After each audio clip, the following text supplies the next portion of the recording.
Hello dear friends, this is Nikki Mehra और आप सभी का मेरे चैनल पर स्वागत है। उम्मीद करती हूँ कि आप सभी स्वस्थ, दुरुस्त और तंदुरुस्त होंगे और बहुत अच्छे से अपनी स्टडी कर रहे होंगे। लेकिन क्या आप लोग जानते हैं, मेरे नंबर कितने आएंगे एग्ज़ाम में और मुझे कितने नंबर लाना चाहिए, ये सारे जो क्वेश्चंस हैं आप लोगों के भी दिमाग में चल ही रहे होंगे।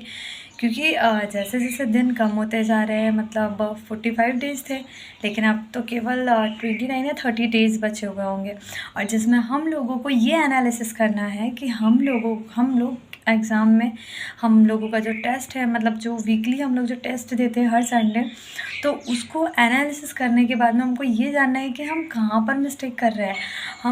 हमको कौन से सब्जेक्ट में तो हमको थोड़ा और स्टडी करना होगा। तो ये सारी बात जो है वो आप लोगों के दिमाग में भी चल रही होंगी, क्योंकि बिना एनालिसिस किए हम लोग किसी भी एग्ज़ाम को निकाल नहीं सकते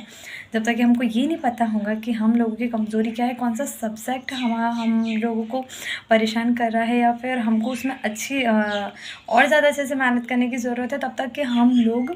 एग्ज़ाम के लिए पूरी तरह से प्रिपेयर नहीं हो सकते। तो मैं इस वीडियो में आज आप लोगों को यही बताने के लिए आई हूँ कि आप लोगों को, जैसे आप लोगों ने वीकली जो टेस्ट पेपर देते होंगे आप लोग, है ना, जिस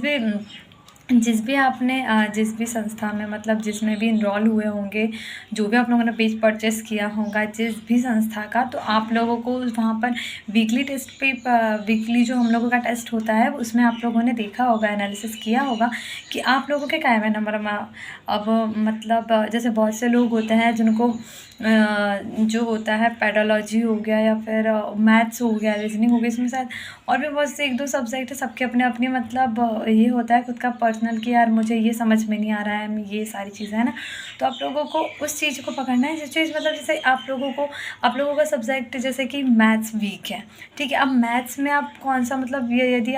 क्या बोलना चाहिए उसको, आप चक्र वो ब्याज वाला कर रहे हैं, ट्रेन वाला कर रहे हैं, मतलब उनमें से, मतलब बहुत सारे ये है ना, तो उसमें से आपको कौन सा समझ में नहीं आ रहा है, आपको उस चीज़ को ये करना है, ध्यान में रखना है और उस पर काम करना है, ठीक है। और अब क्योंकि अब तो ज़्यादा समय बचा नहीं है और मैथ्स हम लोग वो कर नहीं सकते हैं, हम इतनी जल्दी मैथ्स में एकदम अपनी पकड़ नहीं बना सकते हैं। तो आप लोगों को ये करना है कि आप लोगों, जैसे कि आप लोगों ने इसके पहले जो मैथ्स की है, अब आप लोगों को तो वो तो आते ही होंगे। तो ये जो बचे हुए हैं, जो मतलब जो समझ में नहीं आ रहा है, उनको केवल और केवल आप 1-2 बार सॉल्व करके देख लीजिए, है ना। बाकी तो आप लोगों को पता ही है कि हम लोगों को सबसे ज़्यादा थ्योरिकल पढ़ना बहुत ज़रूरी था, और अब हम केवल और केवल हम लोग एक्सरसाइज करेंगे। हम सिर्फ प्रश्न के उत्तर लगाएंगे, सिर्फ हम लोग MCQs लगाएंगे, क्योंकि अब हमारे पास इतना टाइम नहीं है जो कि हम पूरा थ्योरिकल स्टडी करने के बाद में फिर अब क्वेश्चंस को पढ़ें, है ना। तो आप लोगों को कुछ इस तरीके से अपनी स्ट्रैटेजी में ये चीज़ लानी होगी कि आप लोगों को जो वीकली टेस्ट पेपर दिया जा रहा है उसमें आप लोगों के कितने नंबर आ रहे हैं, ये आप लोगों को मुझे बताना बहुत ज़रूरी है। क्योंकि उसके बाद में फिर मैं आप लोगों को बताऊंगी आप लोगों को किस तरीके से अपना स्ट्रैटेजी प्लान करना चाहिए, आप लोगों को क्या स्टडी करना चाहिए, कैसे करना चाहिए, और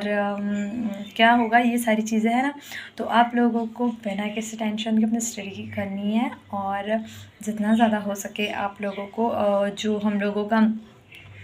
यदि आप लोगों का बेस कंप्लीट नहीं हुआ है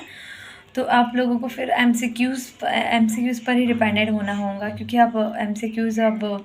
क्या कहना चाहिए, क्योंकि हमारा जो सिलेबस है उसके अकॉर्डिंग ही एमसीक्यूज़ है। सो आप लोगों को इसी तरीके से एमसीक्यूज़ लगाने होंगे, और